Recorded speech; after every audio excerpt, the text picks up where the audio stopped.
Y'all, Exodus chapter 2.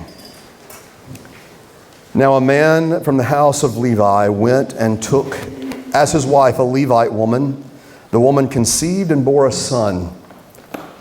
And when she saw that he was a fine child, she hid him 3 months. When she could hide him no longer, she took for him a basket made of bulrushes and daubed it with bitumen and pitch.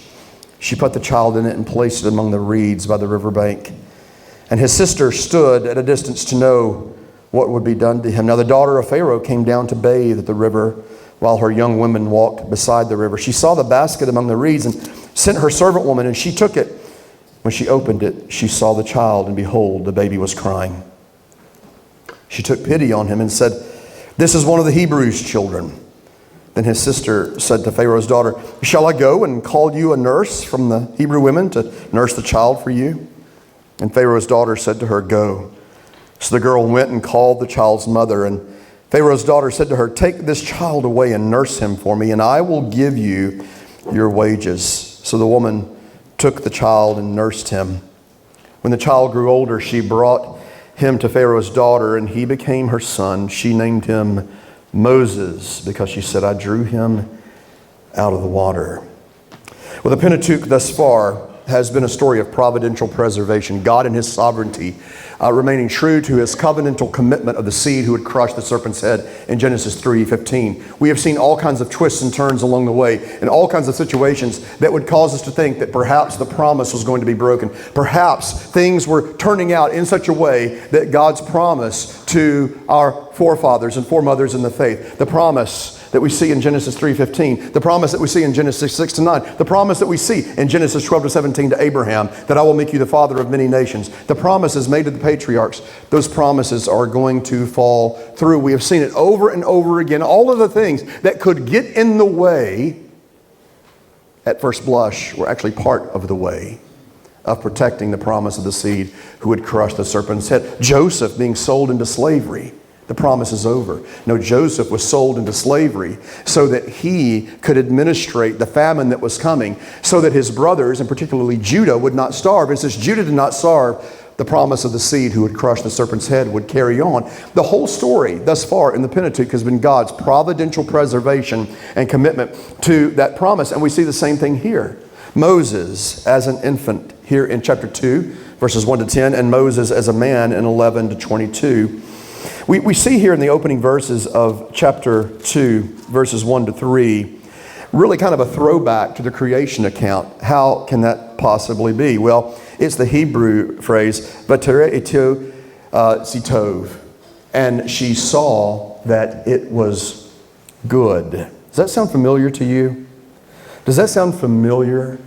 We see in the Genesis creation account, we see the word tov over and over again. You heard Ren talking about Hebrew. Debbie is learning Hebrew. You know that the word tov means good. And the Lord saw that it was tov. He saw that it was good. He saw that it was good. We see here in Exodus 1 that same language being used as sort of a throwback to the creation account.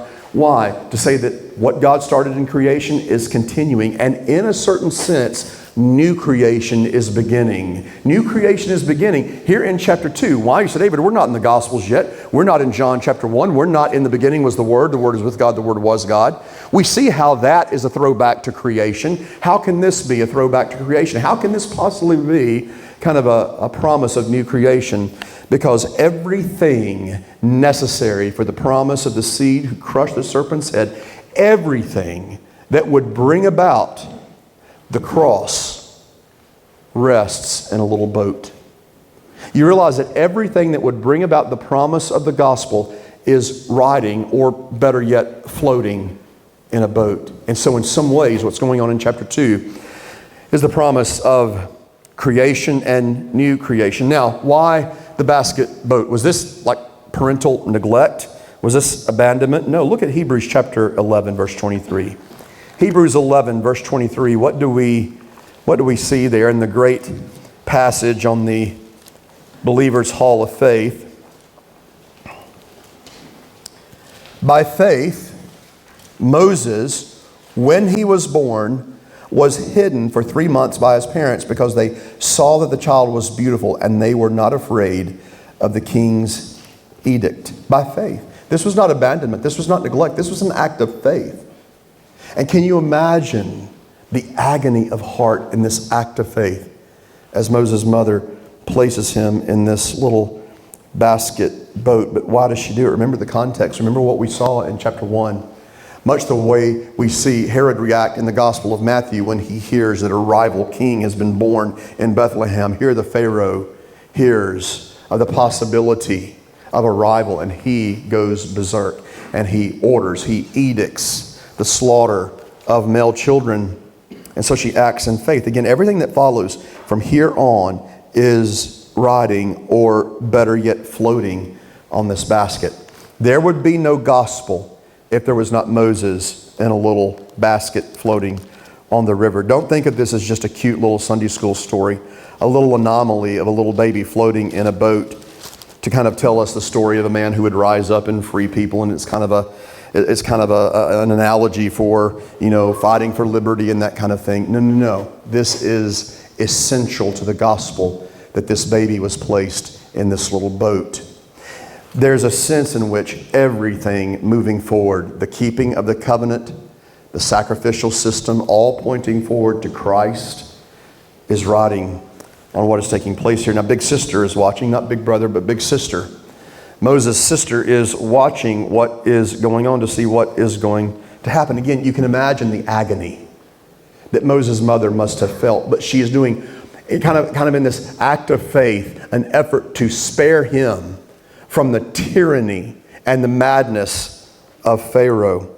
Well, lo and behold, Pharaoh's daughter is there. And what an act of bravery on her part, that she, rather than reporting a Hebrew baby who ought to have been slaughtered, essentially disobeys her father and says, I want this little one protected. Enter Moses' big sister.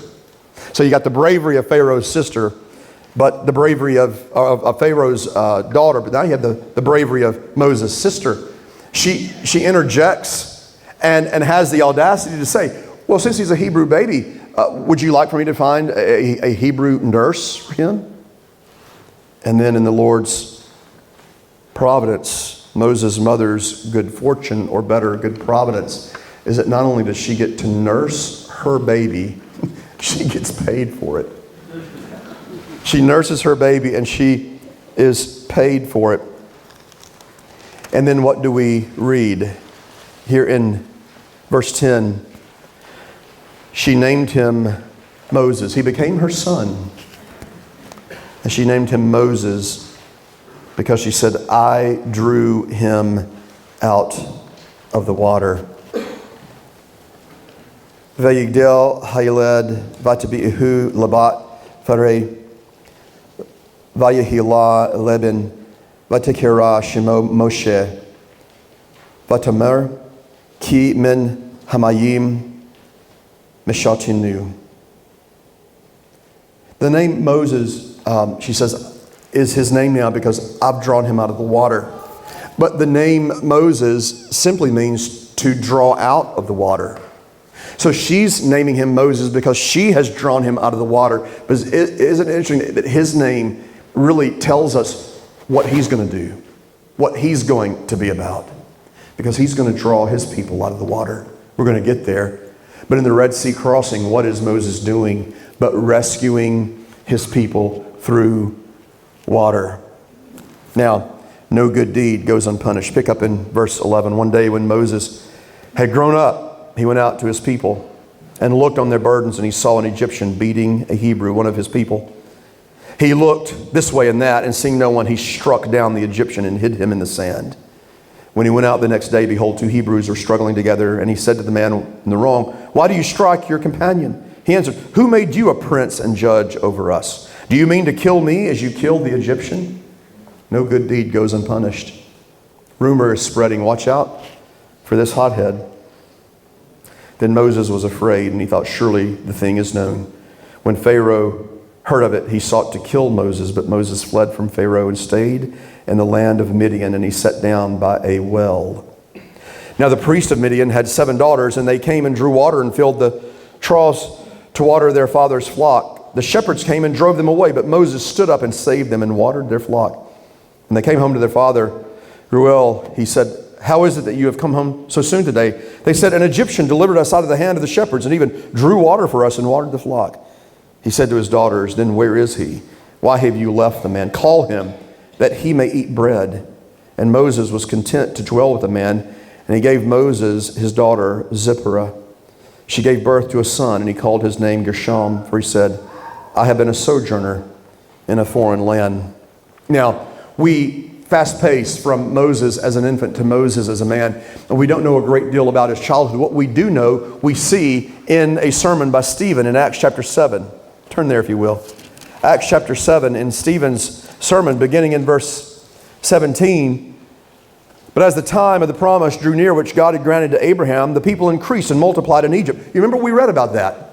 That was an interesting detail there in the story, that Joseph was in Egypt, and in Egypt the people multiplied exceedingly. The promise of the seed that would be more numerous than the stars Abraham could not even begin to count was taking place right there in Egypt. Joseph's being there was no accident. The fact that Joseph was there allowed the people to prosper. The fact that Joseph administered this famine kept Judah from starving, kept the seed promise intact. And so Stephen is saying they were there and they multiplied in Egypt until there arose over Egypt another king who did not know Joseph.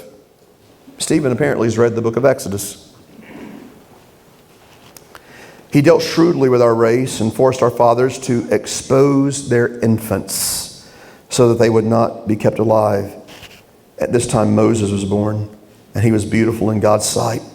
He was brought up for 3 months in his father's house, and when he was exposed, Pharaoh's daughter adopted him and brought him up as her own son. And Moses was instructed in all the wisdom of the Egyptians, and he was mighty in his words and in his deeds. So Moses comes along and he sees a couple of Hebrew men at odds with each other. He had already defended one Hebrew man, killed an Egyptian in the process. He sees a couple here and he tries to mediate their situation. They reject him. The news is made known. Moses flees because he knows Pharaoh will have none of it. After all, he's been raised as his son.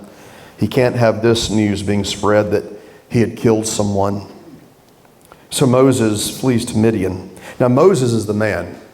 Moses is the man. He goes to a well. There are some ladies there. They're trying to water their father's flock. Some men come along and try to drive them away, and Moses manages to step in and prevent them from intimidating these ladies. He ends up back at Reuel's house. Think about this. Guys, if you're looking for a lady, all you need to do is go find a well, wait for some shepherds to come, and drive the ladies away. You step in, you run the shepherds off, all right? And then just wait for their father to call you over to break bread. So Moses drives them away. He gets an invitation to the father's house, and he gets bread and he gets a bride. Gets bread and he gets a bride. Some of you guys are thinking, man, it was a lot harder for me than that. It was a lot harder for me than that when I was trying to woo my wife, but that's what he gets. I remember when Diane and I, before we were married, we were dating, and she told her dad to invite me over to their house one Sunday after church up in St. Louis. And and here we are. Here we are now. He thought he was getting a Sunday school teacher. Poor guy.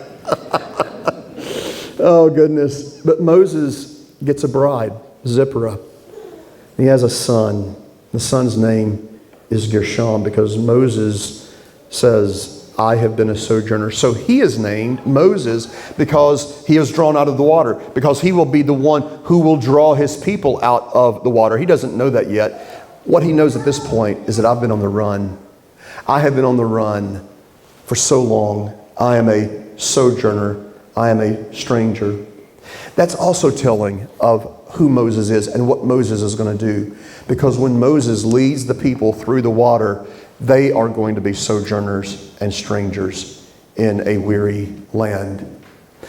And it's interesting, when we think of our foremothers and our forefathers in the faith as sojourners and strangers in a weary land, we're going to see that the New Testament over and again makes much of this idea of you and me being the people of the new Exodus, following the true and greater Moses, Jesus, who through his Red Sea crossing of the crucifixion has led us now, and we are strangers and aliens, as Peter says. We are sojourners and aliens in this world that is not my home. I'm just a passing through, as the old spiritual says.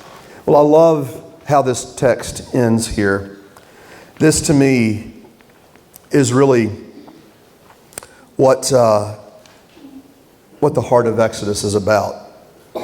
And we might see this as the sort of epilogue of a chapter that's about Moses, infancy, and Moses, kind of a 30,000 feet flyover of Moses' life as a man, kind of before he was married and then getting married. But it really is this last couple of verses here, these last couple of verses that get at the heart of the book of Exodus. And it really tells us about who our God actually is. During those many days, the king of Egypt, verse 23, died, and the people of Israel groaned because of their slavery and cried out for help. Because the king died, that did not bring any relief for them. Their slavery was set in stone, pun intended. Their lives of misery and servitude, that there was simply no escaping it. Their cry for rescue from slavery came up to God. And God heard their groaning, and God remembered his covenant with Abraham, with Isaac, and with Jacob. God saw the people of Israel. And this is my favorite line in the entirety, not just of the book of Exodus. This is my favorite line in the entirety of the Old Testament. And God knew. And God knew. Vayishma Elohim eth na'aktam, vayitzikor Elohim eth berito, eth Abraham, eth Yitzhak, Isaac, ve'eth Yaakov, Jacob. God in his covenant, he hears us and he remembers. Two things that God does there. God heard them and he remembered them. His covenant. And his covenant is because he is a God of compassion. Two things he does. He saw and he knew. Vayirei Elohim eth bani Yisrael vayida Elohim. God saw. Vayida Elohim. He knew. And I would close with this. If we get at places where we wonder, does God have any idea how my heart is breaking? Does he see what's happening in my life? Does he know anything of the pain or the fear or the anxiety? Or maybe it's not pain and fear and anxiety. Maybe for you it's simply, man, I'm just checked out. My heart is just anesthetized. I'm numb. And I don't even want to risk feeling anything. The heart of Exodus and everything we're going to study, the temple, the Exodus itself, flies and locusts and water turning to blood and a rod turning into a snake and all of these incredible things. Please hear me when I say, and I'll close with this.